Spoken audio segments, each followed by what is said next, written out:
देखो, एक बात तो तय है, आप लोग डेली ये न्यूज़ सुनते हैं। अगर आप में से कोई भी अखबार पढ़ता है, तो ये देखता है कि जज की अपॉइंटमेंट हुई, जज को नियुक्त हुआ, या सुप्रीम कोर्ट के जज ने ये फैसला लिया, हाई कोर्ट के जज ने ये फैसला लिया।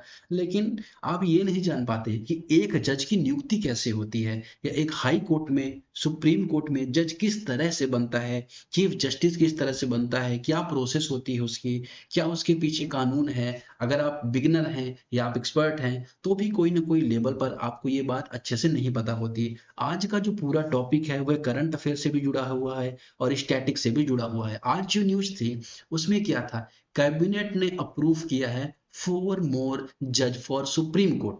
सुप्रीम कोर्ट में 4 जजेस और आने के लिए कैबिनेट ने अप्रूव किया है। ये बात यहाँ पे ये क्लियरली इंडिकेट करती है कि कैबिनेट के पास पावर है जज को अप्रूव करने की। लेकिन और प्रोसेस क्या है इसके पीछे? क्या यूपीएससी ने ऐसे क्वेश्चन पूछे हैं? प्रीलिम्स में कैसे क्वेश्चंस बन सकते हैं, मेंस में कैसे बनेंगे, सब चीजें हम यहाँ पे एनालिसिस करेंगे। मेरा नाम है दिवस द्विवेदी, आइए शुरुआत करते हैं। मैं दिखाता हूँ यहाँ पे पहला प्रश्न ये 2019 में पूछा गया। हालांकि इससे पहले भी क्वेश्चन पूछे गए हैं। 2019 में प्रश्न पूछा गया जहाँ पे बात की गई है 44th constitution amendment, constitution of India introduce किया गया article placing election of prime minister beyond judicial review.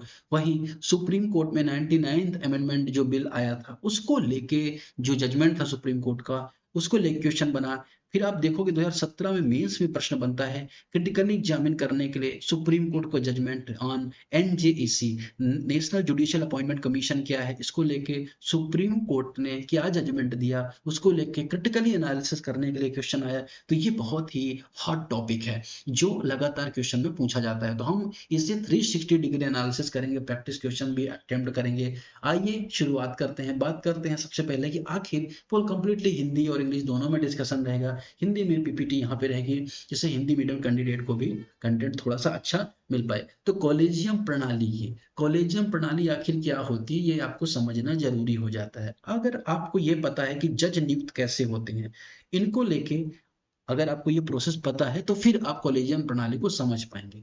देखिए, आर्टिकल 124 यहाँ पे बात करता है। आर्टिकल 124 में क्या बात है कि सुप्रीम कोर्ट के जो जजेज हैं या न्यायाधीश हैं, उनकी नियुक्ति प्रेसिडेंट के द्वारा की जाएगी। ये आर्टिकल 124 बात करता है। लेकिन राष्ट्रपति से इसमें कंसल्ट किया जाएगा। और स्टेट के मामले में अगर आप देखोगे तो भी यहाँ पे ये बात होती है। ठीक है, ये बात। वहीं अगर आप देखोगे जो हाई कोर्ट के मामले में आर्टिकल 217 बात करता है कि हाई कोर्ट के जजेज हैं उनकी भी नियुक्ति राष्ट्रपति करेंगे, उनको रिकमेंड करेंगे chief justice of India, governor, high court के मुख्य न्यायाधीश से परामर्श लिया जाएगा। ये सारी प्रोसेस बात करता है, कोलेजियम भी बात करता है। इसके पीछे की बेसिक बातें आपको पता होनी चाहिए। जैसे पहले ऐसी व्यवस्था थी कि भारत में जो जजेस की अपॉइंटमेंट होती थी उसमें सलाह ली जाती थी किससे, प्रेसिडेंट से, राष्ट्रपति से, सॉरी, जो सुप्रीम कोर्ट के जज हुआ करते थे, मुख्य न्यायाधीशों से सलाह ली जाती थी।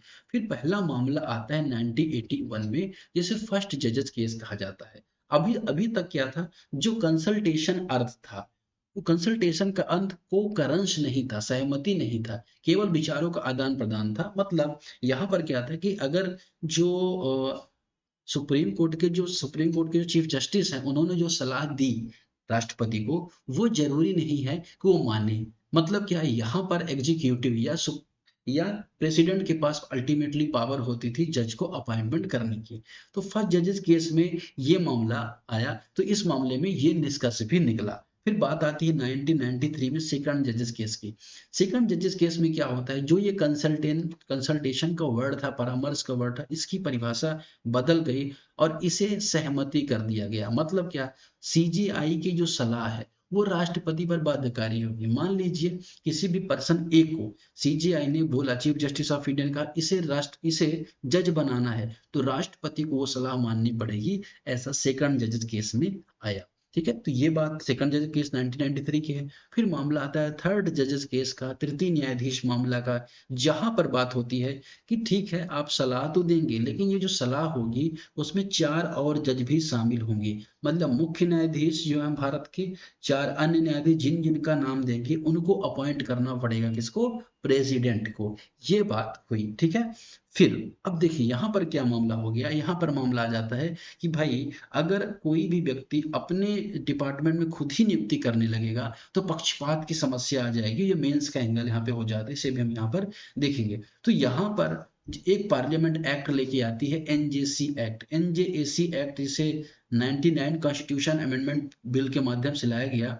इसमें बात की जाती है कि एक आयोग बनेगा, वो क्या करेगा, सलाह देगा, है ना, और उसकी जो प्रोसेस हुई, ये जो प्रोसेस रहेगी, ये जजों को अपॉइंटमेंट को करने की बात यहाँ पे होगी, ठीक है। लेकिन सुप्रीम कोर्ट ने क्या किया, इसको बेसिक स्ट्रक्चर का उल्लंघन माना और कॉलेजियम सिस्टम यहाँ पे चालू रह गई।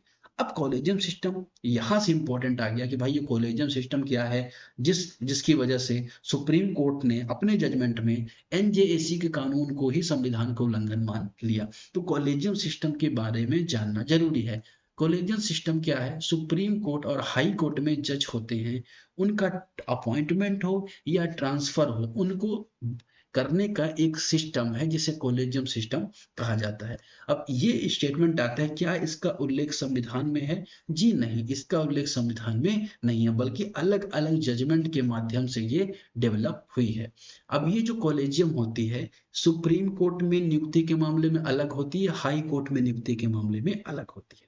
मान लीजिए सुप्रीम कोर्ट में जज की नियुक्ति करनी है, तो उसमें चीफ जस्टिस ऑफ इंडिया होंगे, 4 वरिष्ठतम न्यायाधीश होंगे, ये सलाह देते हैं राष्ट्रपति को। मान के चलिए कि ये सलाह इन्होंने दी राष्ट्रपति को, ये कॉलेजियम ने सलाह दे दी किसको, राष्ट्रपति को, ये कार्यपालिका को, ठीक है ना। अब अगर आप देखो, यहाँ पे सरकार समीक्षा करती है, विधि मंत्री इसे प्रधानमंत्री को भेजते हैं, जो राष्ट्रपति को सलाह देते हैं। अब मान के चलिए ऐसा होता है कि इसमें आपत्ति होती है सरकार को, सरकार ने आपत्ति उठाई, स्पष्टीकरण मांगा, तो इस सरकार ने यहाँ पे आपत्ति उठाई और फिर से वापस यहाँ पे सुप्रीम कोर्ट को, यहाँ पे जो जज है इसका कॉलेजियम को बोला, इसमें हमें आपत्ति है। अब उसको अगर रिजॉल्व कर दिया सुप्रीम कोर्ट के जो कॉलेजियम, उसने नहीं भी किया, तो वो फिर से क्या करेंगे, इसको वापस भेजेंगे और ये जो कॉलेजियम फिर से नाम भेजेगा। अब जो नाम सरकार को भेजेगा, ये सरकार नियुक्त करने के लिए बाध्य है। ये पूरा मैकेनिज्म चलता है कॉलेजियम में अपॉइंटमेंट का। मतलब क्या, कॉलेजियम ने नाम भेजा, सरकार को पसंद आया, नहीं आया तो फिर उसने रिक्वेस्ट की, फिर उसके बाद कॉलेजियम के ऊपर डिपेंड करता है कि वो किसी को चेंज करती है, नहीं करती है ना, और वो वापस जो फिर से नाम भेजेगी, उसे सरकार को अपॉइंटमेंट करना ही पड़ेगा। लेकिन ये इसमें एक समस्या है, इसमें कई समस्याएं। पहला है लैक ऑफ ट्रांसपेरेंसी या पारदर्शिता का अभाव। इसमें जो जज होते हैं, अंकल जजेस का सिनेरियो आ जाता है। मतलब जज के जो जान पहचान के, क्योंकि जज की योग्यता क्या है ना, हाई कोर्ट में 10 साल उन्होंने प्रैक्टिस कर रखी है, सुप्रीम कोर्ट 10 साल प्रैक्टिस कर रखी हो, हाई कोर्ट के जज रहे हो, उन्हें अपॉइंट किया जा सकता है। और बहुत सारी जान पहचान के लोगों की अपॉइंटमेंट हो जाती है। इससे क्या होता है, ट्रांसपेरेंसी नहीं रहती, लोग अपने ही जो खास खास है उनको अपॉइंटमेंट यहाँ पे जज करवा लेते हैं। तो ये समस्या होती है। फिर ट्रांसफर किस वजह से किया जा रहा है, ये कभी स्पष्ट नहीं हो पाता है। तो एक तो पारदर्शिता का अभाव, दूसरा लैक ऑफ रिप्रेजेंटेशन। अगर आप देखोगे सुप्रीम कोर्ट में केवल 4 महिला न्यायाधीश ही अब तक अभी वर्तमान में है, हाई कोर्ट में केवल 10% या 11.5% के आसपास महिलाएं हाई कोर्ट में देखने को मिलती हैं। इसका मतलब जो लैक ऑफ रिप्रेजेंटेशन है वो बहुत कम दिखाई देता है। जेंडर की जो कहते हैं ना पार्टनरशिप है, या अगर हम बात करें कि रेशियो, वो बहुत कम है। तीसरा है चेक एंड बैलेंस। मतलब क्या, न्यायिक नियुक्ति जो होती है ना, उसमें कार्यपालिका क्या है, कार्यपालिका पर कंप्लीटली डोमिनेट करती है अपॉइंटमेंट के मामले में जुडिशरी। ये नहीं होना चाहिए, क्योंकि ये सेपरेशन ऑफ पावर के, शक्तियों के पृथक्करण के खिलाफ होता है।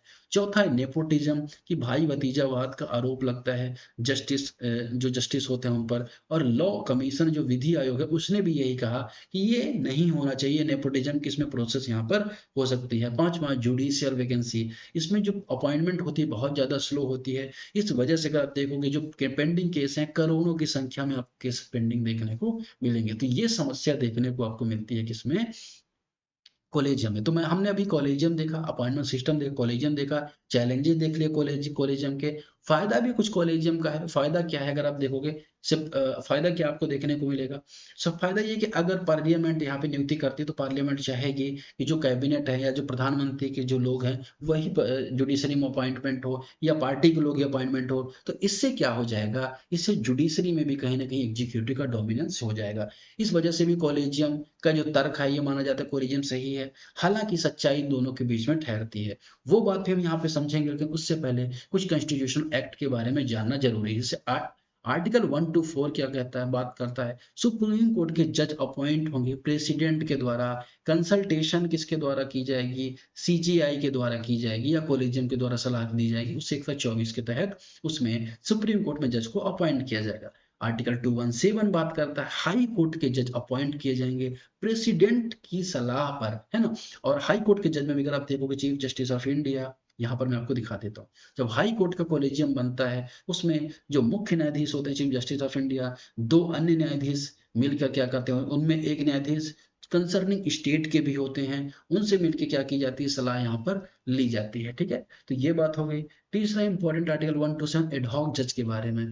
यदि कोरम अधूरा है, सुप्रीम कोर्ट के जज अवेलेबल नहीं है, तो chief justice of India president की कंसेंट लेके हाई रिक्वेस्ट कर सकते हैं हाई कोर्ट को जज को सिट करने के लिए, कहाँ पे, सुप्रीम कोर्ट में। सुप्रीम कोर्ट को बैठे वहां पे निर्णय दे, और ऐसा एडहॉक जज उनको बोला जाएगा। इसमें किसके द्वारा प्रावधान किया जाता है, इसमें सुप्रीम कोर्ट का जज क्या कर सकता है, जो चीफ जस्टिस ऑफ इंडिया और प्रेसिडेंट की कंसेंट लेके ऐसा काम यहाँ पे कर सकते हैं। एडहॉक जज का प्रोविजन 1 to 7 में आपको मिलेगा। 1 to 6 में एक्टिंग जज का आपको मिलेगा। अगर वैकेंसी है, ऑप्शंस है, तो सीनियर मोस्ट जो अवेलेबल एससी जज हैं उनको अपॉइंट किया जाता है प्रेसिडेंट के द्वारा, इन्हें एक्टिंग जज कहा जाता है। वही रिटायर जज 1 to 8 में बात की जाती है कि प्रेसिडेंट कंसेंट देता है, सीजीआई रिक्वेस्ट कर सकते हैं chief justice of India retire supreme court के जज को कि वो आए और कुछ फैसले लें, जिससे जो प्रेजेंट में सिनेरियो है उसको भी बेहतर तय तरीके से टैकल किया जा सकता है। तो ये आर्टिकल बहुत इंपॉर्टेंट है, आपको यहाँ पे इसके बारे में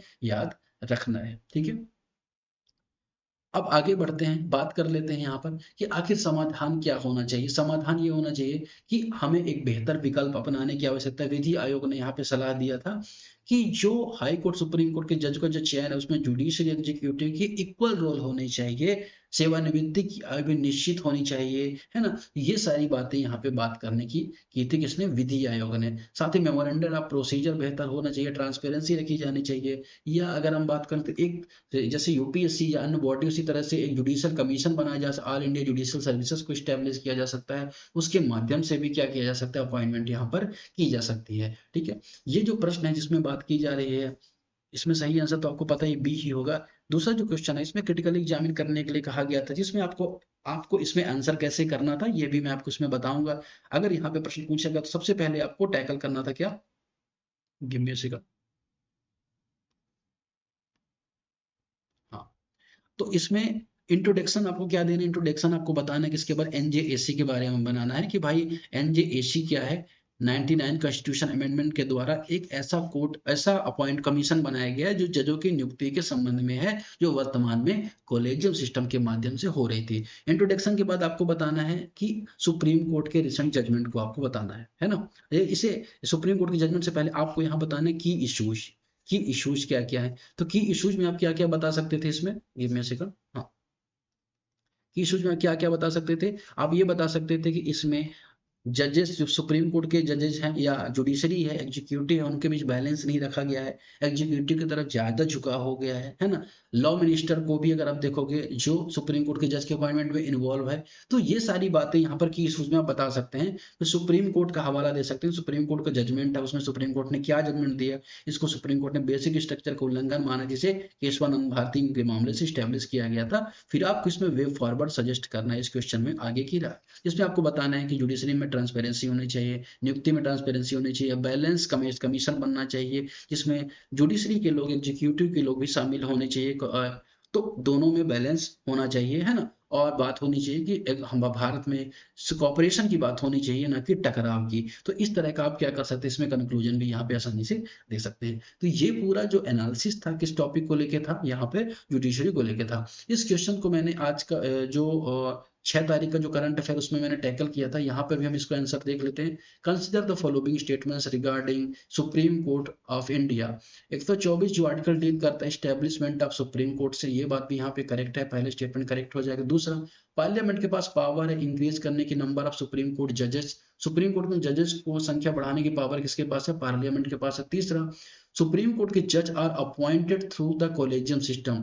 सर्वोच्च न्यायालय के जो न्यायाधीश उनकी नियुक्ति कॉलेजियम प्रणाली के माध्यम से होती है, ये बात यहाँ पे करेक्ट है। चौथा, the constitution originally fix the supreme court stand. Constitution ने ऐसी संख्या फिक्स कर रखी है, स्टेटमेंट यहाँ पे इनकरेक्ट है। 1 2 3 यहाँ पे करेक्ट आंसर आपका आ जाएगा। ठीक है, तो ये रहा इस टॉपिक का डिस्कशन। हम अलग अलग टॉपिक लेके आएंगे, उन्हें और बेहतर तरीके से एनालिसिस करेंगे। आपका सपोर्ट यहाँ पे चाहिए, ज्यादा से ज्यादा लोगों तक शेयर करें, है ना। और आपको कोई इशू है, कोई टॉपिक चाहिए जिसमें मेंस का एनालिसिस आपको देखना है, मेंस की आंसर राइटिंग करनी है, कोई ऐसा टॉपिक, उसे आप मुझे जरूर बता सकते हैं। ठीक है, तो आज की डिस्कशन फिलहाल इतना ही, मिलते हैं। Thank you very much.